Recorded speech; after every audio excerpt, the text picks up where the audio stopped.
Good morning friends. World mapping के इस series में आप सभी का एक बार फिर से स्वागत है।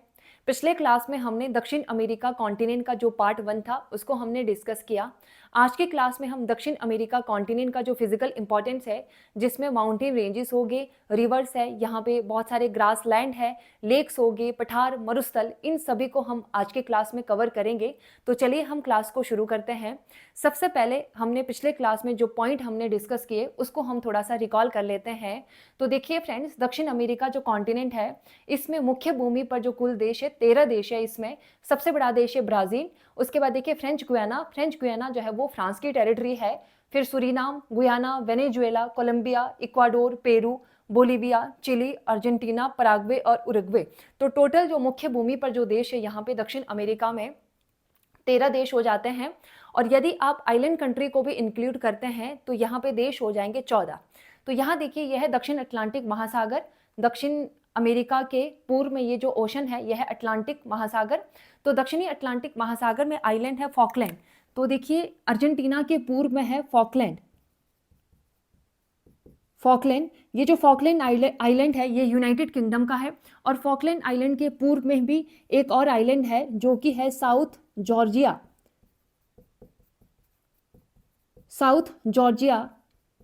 द्वीप समूह। और साउथ जॉर्जिया द्वीप समूह ये भी यूनाइटेड किंगडम का ही है। तो यदि आप यूनाइटेड किंगडम को भी इंक्लूड करते हैं इसमें तो देश हो जाएंगे 14, राइट।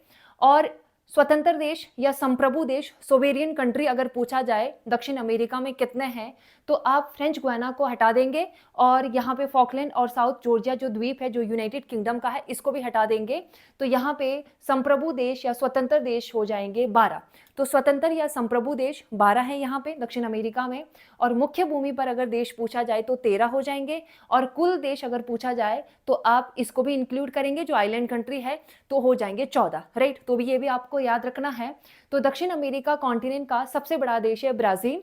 और ब्राजील की सीमा इक्वाडोर और चिली को छोड़ करके सभी देशों के साथ लगती है। जैसे देखिए फ्रेंच गुयाना हो गया, सुरीनाम है, Guyana, Venezuela, Colombia, Peru, Bolivia, Paraguay और उरुग्वे और अर्जेंटीना, इन सभी की सीमा लगती है, बाउंड्री लगती है ब्राजील के साथ। तो किसकी नहीं लगती है ये इंपॉर्टेंट है। इक्वाडोर की नहीं लगती है, चिली की नहीं लगती है, ठीक है। यहाँ पे जो दक्षिण अमेरिका कॉन्टिनेंट है यहाँ से बहुत सारे क्वेश्चंस बनते हैं इस तरीके की, किस देश की सीमा किसके साथ लगती है, नहीं लगती है। तो ये भी आपको याद रखना है। जैसे अगर आप देखेंगे बोलीविया की सीमा देखिए पेरू के साथ लगती है, ब्राजील के साथ लगती है, पराग्वे और यहाँ पे अर्जेंटीना के साथ लगती है। और बोलीविया और पराग्वे दक्षिण अमेरिका में दो देश ऐसे हैं जो लैंडलॉक कंट्री है, स्थलबद्ध देश है। यानी बोलीविया और पराग्वे की तटीय सीमा किसी ओशन या जो है वो सी के साथ नहीं लगती है, पूरी तरीके से ये स्थलबद्ध है। तो बोलीविया और पराग्वे दक्षिण अमेरिका के स्थलबद्ध देश हैं। ब्राजील सबसे बड़ा देश है दक्षिण अमेरिका का। और ब्राजील का जो सबसे बड़ा शहर है वो है साओ पोलो। ब्राजील देखिए, ब्राजील में कॉफी या कहवा का उत्पादन बहुत ज्यादा होता है। ब्राजील विश्व का सबसे बड़ा कॉफी उत्पादक और निर्यातक देश है। और यहीं पे अगर आप देखेंगे साओ पोलो, आपको यहाँ पे मिलेगा साओ पोलो। तो जो साओ पोलो है, तो साओ पोलो में जो है वो कॉफी का उत्पादन बहुत ज्यादा होता है, इसीलिए साओ पोलो को विश्व की कहवा मंडी या कॉफी मंडी कहा जाता है। सबसे बड़ा शहर है, इसको आपने करेक्ट कर लेना, पिछले क्लास में मैंने सबसे बड़ा शहर आपको लिखवा दिया रियो डी जनेरियो, जबकि रियो डी जो जनेरियो है वो ब्राजील का दूसरा बड़ा नगर है, राइट। तो साओ पोलो सबसे बड़ा नगर है, इसको विश्व की केवा मंडी भी कहा जाता है। और ब्राजील में ही अगर आप देखेंगे तो रियो डी जनेरियो भी है, जहाँ पे जो है प्रथम पृथ्वी सम्मेलन हुआ था 1992 में रियो डी जेनेरियो में। पिछले क्लास को आपने देख लेना, राइट। तो वहाँ पे बहुत सारी चीज़ें आपका क्लियर हो जाएगा। तो साओ पोलो आप याद रखना है, रियो डी जेनेरियो याद रखेंगे। ब्राज़ील में एक पोर्ट मैंने बताया था आपको, सेंटोस। तो सेंटोस बंदरगाह, जिसको कॉफ़ी बंदरगाह कहा जाता है, तो ब्राज़ील में जो कॉफ़ी का उत्पादन होता है उसका निर्यात सेंटोस से ही होता है, सेंटोस बंदरगाह से होता है। इसीलिए सेंटोस जो पोर्ट है इसको कॉफ़ी बंदरगाह या कहवा बंदरगाह इसको कहा जाता है, राइट। उसके बाद हमने ये भी डिस्कस किया था, यहाँ पे देखिए ये दक्षिण अमेरिका कॉन्टिनेंट के पूर्व में ये पूरा अटलांटिक महासागर है, उत्तरी अटलांटिक महासागर, दक्षिणी अटलांटिक महासागर। उत्तरी अटलांटिक महासागर के साथ कितने देश, दक्षिण अमेरिका के कितने देशों की तटीय सीमा लगती है, ऐसे क्वेश्चन पूछा जाता है। तो यहाँ पे अगर आप देखेंगे तो दक्षिण अमेरिका के नॉर्थ में है कैरिबियन सागर, और कैरिबियन सागर ये उत्तरी अटलांटिक महासागर का ही भाग है। तो उत्तरी अटलांटिक महासागर के साथ तटीय सीमा बनाने वाले देश ये हो जाएगा, यहाँ पे देखिए Colombia, Venezuela, Guyana, Suriname, French Guiana और ब्राजील। तो इन सभी की सीमा लगती है उत्तरी अटलांटिक महासागर के साथ। दक्षिणी अटलांटिक महासागर के साथ कितने देशों की तटीय सीमा लगती है या किसकी लगती है, नहीं लगती है, इस तरीके से क्वेश्चन पूछा जाएगा। तो देखिए ब्राजील की लगेगी, उरुग्वे और अर्जेंटीना, ब्राजील, उरुग्वे और अर्जेंटीना की तटीय सीमा लगती है दक्षिणी अटलांटिक महासागर के साथ। उसके बाद देखिए यहाँ पश्चिम में ये पूरा जो है वो प्रशांत महासागर है, दक्षिणी प्रशांत महासागर है। तो दक्षिणी प्रशांत महासागर के साथ कोलंबिया की तटीय सीमा, इक्वाडोर, पेरू और चिली, ये जो 4 देश हैं इनकी तटीय सीमा लगती है दक्षिणी प्रशांत महासागर के साथ। और एक इंपॉर्टेंट पॉइंट जो हमने आपको करवाया था पिछले क्लास में, तो जैसे अगर आप देखेंगे कोलंबिया दक्षिण अमेरिका का एकमात्र देश है कोलंबिया, जिसकी तटीय सीमा अटलांटिक महासागर के साथ भी लगती है। तो यहाँ पे देखिए ये अटलांटिक महासागर के साथ लगती है और इसकी तटीय सीमा यहाँ पे देखिए ये प्रशांत महासागर के साथ भी लगती है। तो दक्षिण अमेरिका का एकमात्र देश जिसकी तटीय सीमा अटलांटिक और प्रशांत दोनों के साथ लगती है वो है कोलंबिया, राइट। तो ये पॉइंट आप याद रखिएगा। दक्षिण अमेरिका कॉन्टिनेंट का दक्षिण में एक द्वीप है टिएरा डेल फ्यूगो, और टिएरा डेल फ्यूगो यहीं पर है दक्षिण अमेरिका का दक्षिणी बिंदु, सदर्न पॉइंट, जो कि है कैप हॉर्न, ये भी हमने डिस्कस किया था। टिएरा डेल फ्यूगो जो आइलैंड है, इसके और दक्षिण अमेरिका के मुख्य भूमि के बीच में एक जल संधि है जो कि है मैगलन जल संधि। जो टिएरा डेल फ्यूगो जो आइलैंड है इसको दक्षिण अमेरिका के मुख्य भूमि से अलग करता है मैगलन जल संधि। और मैगलन जल संधि देखिए यहाँ पे है, जो दक्षिणी अटलांटिक महासागर को, ये पूरा दक्षिणी महासागर है, दक्षिणी महासागर से जोड़ती है मैगलन जल संधि। तो इतने पॉइंट्स हमने पिछले क्लास में डिस्कस किया था। अगर आपने वो वाली वीडियो नहीं देखी है तो पहले आप उसको देखिए, फिर उसके बाद यहाँ पे ये सारी चीज़ें आपका क्लियर होगा। अब हम आज के क्लास में यहाँ पे सबसे पहले जो माउंटेन रेंजेस है उसको हम डिस्कस करेंगे। तो देखिए दक्षिण अमेरिका के ये पश्चिमी तट पर है माउंटेन रेंज जो कि है एंडीज माउंटेन रेंज। एंडीज जो माउंटेन रेंज है ये विश्व की सबसे लंबी पर्वतमाला है। तो एंडीज जो माउंटेन रेंज है देखिए वेनेजुएला से ये स्टार्ट हो जाएगा, वेनेजुएला में है, वेनेजुएला और कोलंबिया में भी है, ये देखिए कोलंबिया में, कोलंबिया के बाद ये इक्वाडोर में भी है, यहाँ पे ये इक्वाडोर, और उसके बाद देखिए पेरू, ये आ जाएगा पेरू में, पेरू में, और ये यहाँ पे देखिए चिली में। सबसे ज़्यादा विस्तार एंडीज माउंटेन रेंज का चिली में है, चिली में, और बोलीविया, अर्जेंटीना। तो ये टोटल 7 देश हो जाएंगे जहाँ पे एंडीज का विस्तार है, राइट। तो एंडीज, सबसे पहला पॉइंट आप लिखेंगे दक्षिण अमेरिका के प्रमुख पर्वत। तो सबसे पहला लिखिए जो माउंटेन रेंज है वो है Andes mountain range. Andes mountain range देखिए ये दक्षिण अमेरिका की पश्चिमी तट पर है। आपको ये भी याद रखना है किस साइड है, क्या पूर्व की तरफ को है कि पश्चिम की तरफ को है। तो पश्चिमी तट पर है एंडीज पर्वतमाला, और ये विश्व की सबसे लंबी पर्वतमाला है। ये सभी चीज़ें जो मैंने यहाँ पे लिखा हुआ है ये आप नोट्स में लिखेंगे इसको, राइट। सब कुछ डायग्राम से क्लियर नहीं होता है, डायग्राम में तो आपको करना ही होता है, चीज़ों को आपको मैप ड्रॉ करना होता है, साथ में उसको एक्सप्लेन भी करना होता है, राइट। तो नोट्स में आप लिख के रखेंगे सभी चीज़ों को। इसकी सबसे ऊंची चोटी देखिए, सबसे लंबी पर्वतमाला ये पूरा एंडीज है, इसकी सबसे ऊंची चोटी जो है वो है माउंट एकांकगुआ। तो माउंट एकांकगुआ देखिए यहाँ पे है, जो कि चिली और अर्जेंटीना की सीमा पर है, यह है माउंट एकांगुआ, माउंट एकांकगुआ। तो द एंडीज की सबसे ऊंची जो चोटी है वो है माउंट एकांकगुआ। माउंट एकांगुआ कहाँ पे है ये भी आप लिख लें, यह है Chile plus Argentina, Chile plus Argentina की सीमा पर है। यहाँ पे लिखा हुआ भी है वैसे, देखिए चिली प्लस अर्जेंटीना की सीमा पर है। इसका विस्तार कहाँ पे है, तो देखिए वेनेजुएला, कोलंबिया, इक्वाडोर, पेरू, ये 4 देश हो गए, बोलीविया, अर्जेंटीना और चिली, 4 + 3 7। तो इसका जो विस्तार है ये 7 देशों के अंतर्गत आता है, और सबसे ज़्यादा इसका विस्तार है वो है चिली में। सबसे ज़्यादा एंडीज माउंटेन आपको कहाँ पे मिलेगा, चिली में। तो सबसे अधिक जो विस्तार है वो है चिली में, राइट। उसके बाद देखिए यहाँ पे वेनेजुएला में जो एंडीज माउंटेन है इसको क्या कहा जाता है, इसको कहा जाता है कार्डिलेरा डी मेरिडा। तो कार्डिलेरा डी मेरिडा यह है जो एंडीज का उत्तरी विस्तार है, नॉर्थ में जो एक्सटेंशन है एंडीज का जो कि वेनेजुएला में है, इसको कहा जाता है कार्डिलेरा डी मेरिडा। तो कार्डिलेरा डी मेरिडा क्या है, ये वेनेजुएला में है। एंडीज का उत्तरी विस्तार है, नॉर्थ में जो है एक्सटेंशन है कार्डिलेरा डी मेरिडा।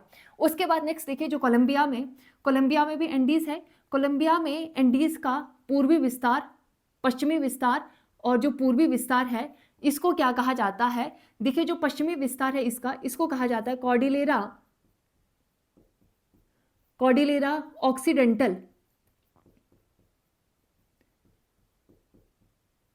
ऑक्सीडेंटल और जो पूर्वी विस्तार है इसको कहा जाता है कॉर्डिलेरा ओरिएंटल। तो ये भी याद रखना है, कॉर्डिलेरा ऑक्सीडेंटल और कॉर्डिलेरा ओरिएंटल कहाँ पे है? कोलंबिया में है। ये इसको वेस्टर्न कॉर्डिलेरा और ईस्टर्न कॉर्डिलेरा भी कहा जाता है। एंडीज का ही कोलंबिया में पश्चिमी विस्तार और पूर्वी विस्तार है, राइट।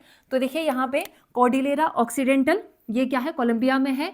एंडीज का कोलंबिया में पश्चिमी विस्तार है। कॉर्डिलेरा ओरिएंटल ये कोलंबिया में है, ये एंडीज का कोलंबिया में पूर्वी विस्तार है। उसके बाद देखिए इक्वाडोर में जो है यहाँ पे ज्वालामुखी पर्वत है एंडीज माउंटेन रेंज में ही। तो ये कौन से हैं? दो बहुत फेमस है, इंपॉर्टेंट है, वो पूछा जाएगा आपसे। एक तो हो जाएगा, लिख लीजिए आप, माउंट कोटापेक्सी। इन सभी को आपको एटलस में ढूंढना है, तभी क्लियर होगा कंसेप्ट आपका, राइट। तो नाम भी लिखा हुआ होगा वहां पे। तो माउंट कोटापेक्सी ये इक्वाडोर में है, ये एक ज्वालामुखी पर्वत है। और माउंट कोटापेक्सी के दक्षिण में ही आपको मिलेगा माउंट चिम्बाराजो, ये दोनों जो है वो इक्वाडोर में है। तो अगला पॉइंट देखिए माउंट कोटापेक्सी ये इक्वाडोर में है। ये एक वॉल्केनो माउंटेन है, ज्वालामुखी पर्वत है। और यहाँ पे जो इंपॉर्टेंट पॉइंट है इसको आप लिखेंगे, ये जो माउंट कोटापेक्सी है ये विश्व का सबसे ऊंचा सक्रिय ज्वालामुखी है, एक्टिव वॉल्केनो है जो कि सबसे ऊंचा है, इक्वाडोर में है माउंट कोटापेक्सी, राइट। उसके बाद नेक्स्ट देखिए अर्जेंटीना और चिली के सीमा पर एंडीज माउंटेन रेंज में ही एक आपको और पीक मिल जाएगा जो कि है माउंट ओजस डेल सलाडो। तो यह है माउंट ओजस डेल सलाडो। तो माउंट ओजस डेल सलाडो कौन से दो देशों की सीमा पर है? ये क्वेश्चन बनेगा, चिली और अर्जेंटीना के बीच में है माउंट ओजस डेल सलाडो। और ये एक ज्वालामुखी पर्वत है, ये भी एक वॉल्केनो माउंटेन है। ये इसीलिए इंपॉर्टेंट है क्योंकि ये विश्व का सबसे ऊंचा ज्वालामुखी है, माउंट ओजस डेल सलाडो। लेकिन ये सक्रिय ज्वालामुखी नहीं है। सक्रिय ज्वालामुखी तो देखिए ये है माउंट कोटापेक्सी जो कि सबसे ऊंचा है। सक्रिय ज्वालामुखी अगर पूछा जाए तो माउंट कोटापेक्सी, और सक्रिय निष्क्रिय ये ना देकर जस्ट ये पूछा जाए कि विश्व का सबसे ऊंचा ज्वालामुखी कौन सा है, तो माउंट ओजस डेल सलाडो है। जैसे देखिए ज्वालामुखी जो है वो 3 प्रकार के होते हैं। एक होता है सक्रिय ज्वालामुखी, एक्टिव वॉल्केनो जिसको कहा जाता है, एक निष्क्रिय ज्वालामुखी होता है, और तीसरा होता है मृत ज्वालामुखी, डेड वॉल्केनो, राइट। तो सक्रिय ज्वालामुखी वो होता है जिसमें उद्गार होते रहता है और जो है उसको कहा जाता है एक्टिव वॉल्केनो। जो ज्वालामुखी फटते रहता है, उद्गार होते रहता है, वो होगा एक्टिव वॉल्केनो क्योंकि वो एक्टिव है, राइट। दूसरा होता है निष्क्रिय ज्वालामुखी वो होता है जिस ज्वालामुखी में उद्गार नहीं हो रहा है लेकिन फ्यूचर में होने की संभावना है। अभी तो वहां पे ज्वालामुखी नहीं फट रहा है, फ्यूचर में फटने की संभावना है, उसको कहा जाता है निष्क्रिय ज्वालामुखी। तो माउंट ओजस डेल सलाडो क्या है? निष्क्रिय ज्वालामुखी है, राइट। और एक होता है डेड ज्वालामुखी, मृत ज्वालामुखी। तो मृत ज्वालामुखी होता है जिस ज्वालामुखी में उद्गार नहीं हो रहा है और फ्यूचर में उद्गार होने की, फटने की संभावना भी नहीं होती है, पूरी तरीके से वो मृत हो चुका है, डेड हो चुका है, उसको कहा जाता है मृत ज्वालामुखी। तो माउंट कोटापेक्सी ये विश्व का सबसे ऊंचा सक्रिय ज्वालामुखी है और माउंट ओजस डेल सलाडो विश्व का सबसे ऊंचा ज्वालामुखी है जो कि एक निष्क्रिय है। तो ये भी आपको याद रखना है, राइट। और माउंट एकांगुआ जो है वो एंडीज पर्वतमाला की सबसे ऊंची चोटी है जो कि चिली और अर्जेंटीना की सीमा पर है। तो एंडीज माउंटेन रेंज से इतने पॉइंट्स आपको याद रखना है। विश्व की सबसे लंबी पर्वतमाला है और दक्षिण अमेरिका कॉन्टिनेंट के पश्चिमी तट पर स्थित है। अब उसके बाद नेक्स्ट पॉइंट आप लिखेंगे, यहाँ के जो लेक्स है, यहाँ पे इंपॉर्टेंट लेक्स है उसको आप लिखिए और पठार हो गए यहाँ पे। तो अगला पॉइंट आप लिखेंगे। अब नेक्स्ट जो है दक्षिण अमेरिका में कुछ लेक्स है जो काफ़ी इंपॉर्टेंट है, बार बार क्वेश्चन यहाँ से आते हैं। तो जैसे देखिए बोलीविया और पेरू इसके बीच में है लेक एक जो कि है टीटीकाका लेक। तो ये बहुत इंपॉर्टेंट है, टीटीकाका लेक देखिए पेरू और बोलीविया के बीच में है। और बोलीविया में ही एक लेक है टीटीकाका लेक के दक्षिण में जो कि है माउंट तो माउंट पूपो देखिए बोलीविया में है, और टिटिकाका जो लेक है पेरू और बोलीविया के बीच में है। दक्षिण अमेरिका के प्रमुख झीलें, टिटिकाका लेक ये पेरू और बोलीविया के बीच में है। देखिए बहुत बार क्वेश्चन पूछा गया है, टिटिकाका झील कौन से दो देशों में स्थित है, तो पेरू और बोलीविया में। और जो टिटिकाका झील है ये विश्व की सबसे ऊंचा नौगम्य झील है, नेविगेबल लेक है, highest navigable lake in the world, वो कौन सा है जी, टिटिकाका लेक। तो विश्व का सबसे ऊंचा नौगम्य झील नेविगेबल लेक यह है टिटिकाका झील। तो याद रखना है आपको, टिटिकाका लेक पेरू और बोलीविया के बीच में, पेरू और बोलीविया के बीच में है, राइट। उसके बाद पूपो झील, पूपो झील ये बोलीविया में है, पूपो झील, राइट। ब्यूनस आयर्स झील, अगर यहाँ पे अगर आप देखेंगे, देखिए यहाँ पे दक्षिण अमेरिका के दक्षिण में अर्जेंटीना और चिली के बीच में है, अर्जेंटीना और चिली के बीच में ब्यूनस आयर्स लेक। तो ब्यूनस जो आयर्स लेक है, ब्यूनस आयर्स लेक ये अर्जेंटीना और चिली के बीच में है, और ब्यूनस आयर्स जो है वो अर्जेंटीना का कैपिटल भी है, राजधानी भी है, राइट। नेक्स्ट देखिए वेलेंसिया झील, वेलेंसिया झील यहाँ पे है वेनेजुएला में, वेलेंसिया लेक वेनेजुएला में। आप एटलस पे देखना है इन सभी को, आपको एटलस में भी सबके नाम जो है वो मिल जाएंगे, राइट। वेनेजुएला में है वेलेंसिया झील, तो वेलेंसिया झील ये है वेनेजुएला में, राइट। तो ये प्रमुख लेक आपको याद रखना है, टिटिकाका झील, पूपो झील, ब्यूनस आयर्स झील, और एक हो जाएगा वेलेंसिया झील जो कि है वेनेजुएला में, राइट। उसके बाद नेक्स्ट देखिए दक्षिण अमेरिका के प्रमुख जो मरुस्थल है, डेजर्ट है, बहुत इंपॉर्टेंट क्वेश्चन यहाँ से भी बनेगा। देखिए अटाकामा मरुस्थल, अटाकामा मरुस्थल चिली में है, और ये देखिए चिली में एंडीज भी है, सबसे ज़्यादा एंडीज का जो विस्तार है वो है चिली में। अब एंडीज माउंटेन रेंज के अगर आप देखेंगे यहाँ पे एंडीज माउंटेन रेंज के पश्चिम में यह है अटाकामा मरुस्थल, तो बहुत इंपॉर्टेंट है, ये है अटाकामा डेजर्ट, अटाकामा मरुस्थल। एटलस में आपको देखना है एंडीज पर्वतमाला, एंडीज माउंटेन रेंज जो चिली में है उसके पश्चिम में है अटाकामा डेजर्ट। तो अटाकामा जो मरुस्थल है, अटाकामा मरुस्थल ये देखिए चिली में है, और ये विश्व का सबसे शुष्कतम मरुस्थल है, ड्राई डेजर्ट। तो विश्व में सबसे ज़्यादा जो ड्राई डेजर्ट है वो अटाकामा है, अटाकामा डेजर्ट जो कि चिली में है। विश्व का सबसे शुष्क मरुस्थल है अटाकामा डेजर्ट। और अटाकामा जो मरुस्थल है यहीं पे अगर आप देखेंगे चिली में एक जगह है कलामा स्थान, कलामा जो नामक स्थान है, यहाँ पे 400 वर्ष में ये रिकॉर्ड किया गया कि यहाँ पे 400 वर्ष से बारिश नहीं हुई, वर्षा नहीं होने का रिकॉर्ड है कलामा स्थान। तो ये कलामा स्थान कहाँ पे है, अटाकामा में है, अटाकामा मरुस्थल में है, चिली में है, और यहाँ पे ये रिकॉर्ड दर्ज किया गया कि यहाँ पे 400 वर्ष तक जो है वो बारिश नहीं हुई, राइट। उसके बाद देखिए पेटागोनिया मरुस्थल, पेटागोनिया मरुस्थल जो है, पेटागोनिया मरुस्थल यहाँ पे है, अर्जेंटीना में है, यह है पेटागोनिया मरुस्थल, यह है पेटागोनिया मरुस्थल। तो पेटागोनिया मरुस्थल यह है अर्जेंटीना में, यहीं पे पेटागोनिया का पठार भी है, उसको भी हम देखेंगे। तो लेक्स और यहाँ पे जो मरुस्थल है, डेजर्ट है, वो आपने लिख लिया, इसको नोट्स में भी आपको एज इट इज़ लिखना है क्योंकि सारे क्वेश्चन यहाँ से बनेंगे। और साथ साथ में आपको एटलस में भी देखना है, जब तक आप एटलस में इन चीज़ों को ढूंढेंगे नहीं तब तक कंसेप्ट आपका क्लियर नहीं होगा, राइट।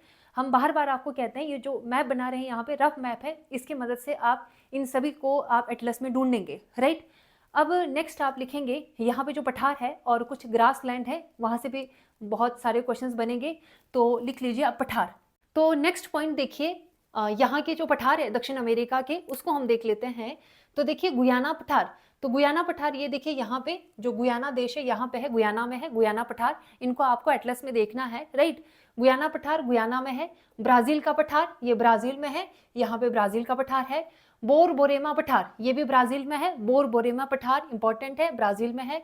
मांटो ग्रासो पठार, तो मांटो ग्रासो पठार देखिए यहाँ पे मांटो ग्रासो पठार ब्राज़ील में है, मांटो ग्रासो पठार। और पेटागोनिया पठार बहुत ही ज़्यादा इंपॉर्टेंट, पेटागोनिया का पठार ये है अर्जेंटीना में। पेटागोनिया का मरुस्थल ये भी अर्जेंटीना में है, यहाँ पे देखिए पेटागोनिया जो पठार है ये भी अर्जेंटीना में है। और पेटागोनिया जो पठार है इसको कहा जाता है दक्षिण अमेरिका का खनिज भंडार। तो दक्षिण अमेरिका का खनिज भंडार जो है वो कहा जाता है पेटागोनिया का पठार, जो कि अर्जेंटीना में है, राइट। तो ये पठार आपने देख लेना एटलस में। उसके बाद नेक्स्ट देखिए दक्षिण अमेरिका के प्रमुख ग्रासलैंड। तो दक्षिण अमेरिका में जो ग्रास के मैदान है उनको क्या कहा जाता है, इस तरीके से पूछे जाते हैं, टेम्परेट है कि ट्रॉपिकल है, ये भी पूछे जाते हैं। तो देखिए लानोस, तो लानोस जो ग्रासलैंड है, यहाँ पे अगर आप देखेंगे तो वेनेजुएला में है ये पूरा जो है वो लानोस ग्रासलैंड। तो लानोस ग्रासलैंड वेनेजुएला में, कुछ ये कोलंबिया में भी मिल जाता है, कुछ पार्ट इसका कोलंबिया में है, बहुत कम है, लेकिन ज़्यादा जो है ये वेनेजुएला में है। तो लानोस वेनेजुएला में है, राइट। उसके बाद देखिए कैंपोस, कैंपोस जो ग्रासलैंड है कैंपोस, ये ब्राज़ील में है, ये पूरा कैंपोस है। तो यहाँ पे अगर आप देखेंगे तो यह है कैंपोस। तो यहाँ पे मैं नाम भी लिख देती हूँ, Campos, Campos grassland, right. Campos grassland ये हो जाएगा, ये पूरा कैंपोस ग्रासलैंड है। उसके बाद नेक्स्ट देखिए ग्रान चाको ग्रासलैंड। अब ये जो ग्रान चाको ग्रासलैंड है ये 4 देशों के अंतर्गत आता है। 4 देश कौन से देखिए, एक तो बोलीविया पराग्वे हो गया और अर्जेंटीना, और यहाँ पे अगर आप देखेंगे तो ये मिल जाता है ब्राज़ील में। ये है ग्रान चाको, ये पूरा आ जाएगा ग्रान चाको ग्रासलैंड। तो ये है ग्रान चाको। तो ग्रान चाको ग्रासलैंड ये बोलीविया, पराग्वे और जो है अर्जेंटीना और ब्राज़ील में है, राइट। तो ग्रान चाको ग्रासलैंड बोलीविया, पराग्वे, अर्जेंटीना और ब्राज़ील में है। उसके बाद नेक्स्ट देखेंगे आप कटिंगा। कटिंगा जो ग्रासलैंड है, कटिंगा ग्रासलैंड, यहाँ पे यह है ब्राज़ील में, यह है कटिंगा ग्रासलैंड। तो कटिंगा, कटिंगा ग्रासलैंड, यहाँ पे यह है कटिंगा, ये कैंपोस, और कैंपोस के दक्षिण में कटिंगा ग्रासलैंड, राइट। और उसके बाद नेक्स्ट आप देखेंगे सेराडो। तो जो सेराडो ग्रासलैंड है ये भी ब्राज़ील में है, यहाँ पे ये है सेराडो, राइट। तो Cerrado grassland, Katinga grassland, grain चाको ग्रासलैंड, ये तो 4 देशों के अंतर्गत आता है, बोलीविया, पराग्वे, अर्जेंटीना और ग्रान चाको। कैंपोस ये ब्राज़ील में है, और वेनेजुएला में है लानोस, ये लानोस ग्रासलैंड है, राइट। अब देखिए अर्जेंटीना में अगर आप देखेंगे तो अर्जेंटीना में जो ग्रासलैंड है इनको कहा जाता है पंपास। तो यहाँ पे मैं लिख देती हूँ, ये है पंपास, पंपास ग्रासलैंड। तो पंपास जो घास के मैदान है ये अर्जेंटीना में है, और जो पंपास घास के मैदान है इनको कहा जाता है रोटी की डालियाँ। तो ये भी काफ़ी इंपॉर्टेंट है, रोटी की डालियाँ किसको कहा जाता है, पंपास घास के मैदान को। अब देखिए ट्रॉपिकल और टेम्परेट आपसे पूछा जा सकता है कि इसमें से कौन सा टेम्परेट है और ट्रॉपिकल है। तो उसके लिए आप देखिए पहले कि यहाँ पे अगर हम बात करें दक्षिण अमेरिका में जो 0 डिग्री अक्षांश है और 23.5 डिग्री जो साउथ दक्षिणी जो अक्षांश है जिसको मकर रेखा कहा जाता है, वो कहाँ से गुजरती है, देखिए इक्वाडोर हो गया, कोलंबिया हो गया और ब्राज़ील। तो जो 0 डिग्री अक्षांश है जिसको विषुवत रेखा कहा जाता है, तो देखिए यहाँ पे ये इक्वाडोर है, फिर ये कोलंबिया है और ब्राज़ील। तो इक्वाडोर, कोलंबिया और ये ब्राज़ील से होकर के गुजरती है, यह है 0 डिग्री अक्षांश जिसको कहा जाता है इक्वेटर, विषुवत रेखा, इक्वेटर, राइट। उसी प्रकार से 0 डिग्री अक्षांश के दक्षिण में भी लाइन्स हैं। तो उसमें एक प्रमुख जो लाइन है वो है 23.5 डिग्री साउथ, यानी 23.5 डिग्री साउथ पर खींची गई है जिसको कहा जाता है मकर रेखा। तो देखिए मकर रेखा यहाँ पे ये है चिली, ये चिली, अर्जेंटीना और ये हो गया पराग्वे और ब्राज़ील, यहाँ से होकर के गुजरती है, यह है मकर रेखा। तो यहाँ पे आप इसको लिख ले, यह है 23.5 डिग्री साउथ जिसको कहा जाता है मकर रेखा। उसी प्रकार से नॉर्थ में भी 23.5 डिग्री नॉर्थ है जिसको कर्क रेखा कहा जाता है। इसको आप ऐसे समझिए, यहाँ पे मैं बना देती हूँ, देखिए यह है अर्थ, पृथ्वी, और ये पृथ्वी को 2 बराबर भागों में बांटने वाली जो रेखा है यह है 0 डिग्री अक्षांश, ठीक है। फिर देखिए नॉर्थ में, वैसे तो देखिए 0 डिग्री जो अक्षांश है इसके नॉर्थ में 90 है अक्षांश है और दक्षिण में भी 90 है।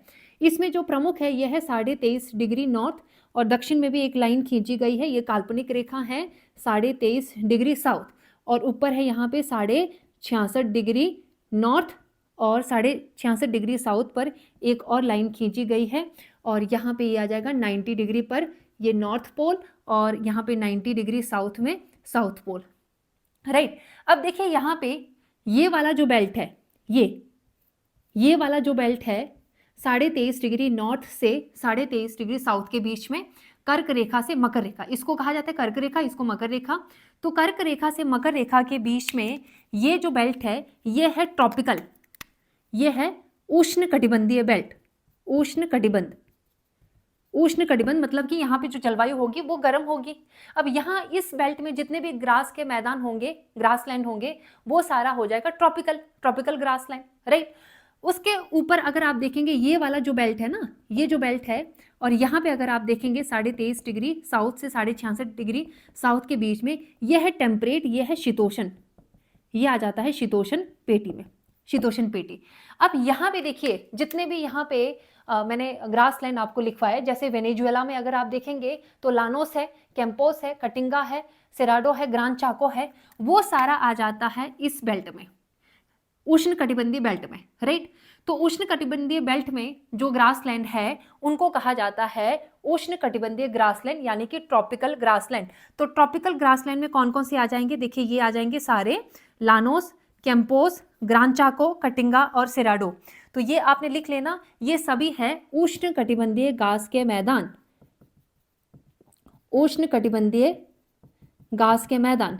क्यों है ये उष्ण कटिबंधीय घास के मैदान, क्यों इसको ट्रॉपिकल ग्रासलैंड कहा जाता है, क्योंकि ये 23.5 डिग्री नॉर्थ और 23.5 डिग्री साउथ के बीच में पड़ता है, जहां पे गर्म जलवायु होती है, राइट। अगर आप देखेंगे, देखिए दक्षिण अमेरिका यहाँ है ना, ये है दक्षिण अमेरिका, दक्षिण अमेरिका, तो इस बेल्ट में पड़ रहा है ये ग्रासलैंड यहाँ पे, तो इसीलिए ये जो जितने भी ग्रासलैंड है इनको कहा जाता है ट्रॉपिकल ग्रासलैंड।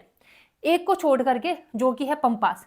अब पंपास देखेंगे आप, यहाँ पे है पंपास 23.5 डिग्री के दक्षिण में, जो कि है शीतोष्ण पेटी, ठीक है।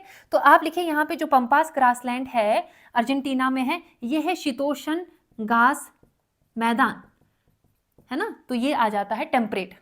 तो पंपास टेम्परेट, बाकी पंपास के अलावा जितने भी है, जैसे ब्राजील में कैंपोस पूछा जाएगा, सेराडो है, कटिंगा है, ग्रान चाको है और लानोस है, ये सभी है ट्रॉपिकल। तो आपको आइडिया लग गया होगा ट्रॉपिकल और टेम्परेट जो है वो ग्रास के लैंड यहाँ पे कौन से हैं।